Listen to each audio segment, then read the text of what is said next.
வணக்கம் friends. Pandian store அழகே அழகு 2 சீரியலும் சங்கமம்னு சொல்கிறாங்க. அது எப்படின்னு பார்க்கலாம் வாங்க. சென்னைக்கு வந்த மீனா, ராஜி, கோமதி 3 பேரும் ஒரு கேபை பிடிச்சி நேரா மிஸ்டர் தங்கராஜோட மாமனார் வீட்டுக்கு வர்றாங்க. அவர் தான் மீனாவோட மாமா போல இருக்கு. மீனா அம்மாவோட அண்ணன் போல இருக்கு. மீனா தலையால் அடிச்சுக்கிட்டும் கேட்காம அவங்க அம்மா இங்கே அனுப்பி வச்சிடுறாங்க. மலரோட மாமியார், அதாங்க பாக்யராஜோட அம்மா, முன்னாடி வந்து வாங்குவாங்க, ஊர்ல எல்லாரும் எப்படி இருக்காங்கன்னு கேட்க நல்லா இருக்காங்கன்றாங்க இவங்க. பாண்டியன் வீட்டுல மாமியார் கோமதி முழு நேர சமையல்னா, இங்க வந்த மருமகள் மலர் தான் 24x7 சமையல் எல்லாமே. அவங்க எல்லாருக்கும் மலரும் மதியம் பரிமாறிக்கிட்டு இருக்க கோமதி ரொம்பவே ஆச்சரியப்பட்டு போய் கேக்குறாங்க, இவ்வளவு ஐட்டமும் நீங்களா செஞ்சீங்க அப்படின்னு அவங்க கேட்க, இல்ல இல்ல மலர் தான் செஞ்சா அப்படின்னு நேர்மையா பதில் சொல்லிடுறாங்க அவங்க மாமியார். இவ்வளவு ஐட்டத்தையும் அவ ஒரே ஆளாவா செஞ்சா அப்படின்னு ஆச்சரியப்பட்டு போறாங்க கோமதி. எப்பவும் பண்றதுதாம்மா, நீங்க சாப்பிடுங்கன்னு மலரு ரொம்ப அழகா பரிமாறுறாங்க.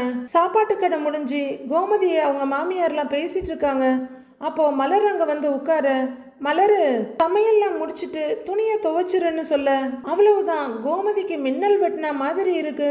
என்னங்க நீங்க, சமையல் வேலையை அவ தான் பாக்குறா, அதோட சேர்த்து கண்ணாடி எடுத்து கொடு, சுடுதண்ணி வச்சு கொடு, இப்ப துணியை துவைச்சு போடுன்னு சொல்லிக்கிட்டு இருக்கிறீங்க அப்படின்னு கோமதி வெடுக்குன்னு கேட்டு விட்டுடுறாங்க. எப்பவும் போல கிச்சன்ல வந்து அதிகாரமா உட்காந்துக்கிட்டு சொல்லிட்டு இருந்த அவங்க மாமியாருக்கு சவுக்கால் அடிச்ச மாதிரி இருக்கு. வெளியே உட்கார்ந்துருக்க மலரோட உருளைக்கட்ட மாமனாரும் இதை கேட்டுட்டு அப்படியே கோபத்துல வெடிக்கிற மாதிரி உட்கார்ந்துகிட்டு இருக்காரு. மலருக்கு திக்கு திக்குன்னு ஐயோ என்ன ஆக போதோன்னு பயமா இருக்கு. அவளும் எவ்வளவு வேலை தான் பாப்பான்னு கோமதி கேட்டு விட்டுடுறாங்க.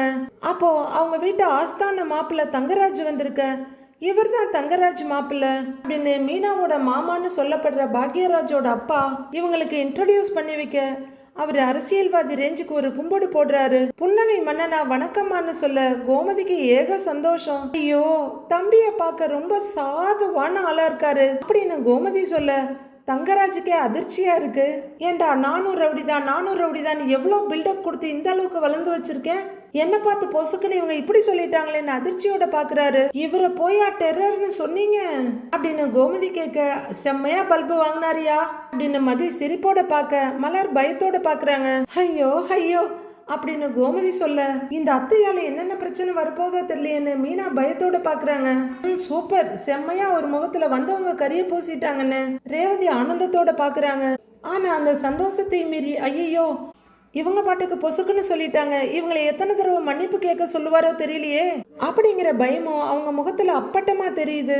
மீனா பயந்ததை விட இங்க எல்லாமே ரொம்ப ஜோரா நடந்துகிட்டு இருக்கு. கோமதி குடும்பத்துல கலகம் இல்ல, எரிமலையை வெடிக்க வச்சிருவாங்க போல இருக்கு. அடுத்து என்ன நடக்க போகுதுன்னு நாளை எபிசோட்ல பார்க்கலாம் ஃப்ரெண்ட்ஸ். நானுமே ரொம்ப இன்ட்ரெஸ்டா தான் இருக்கேன்.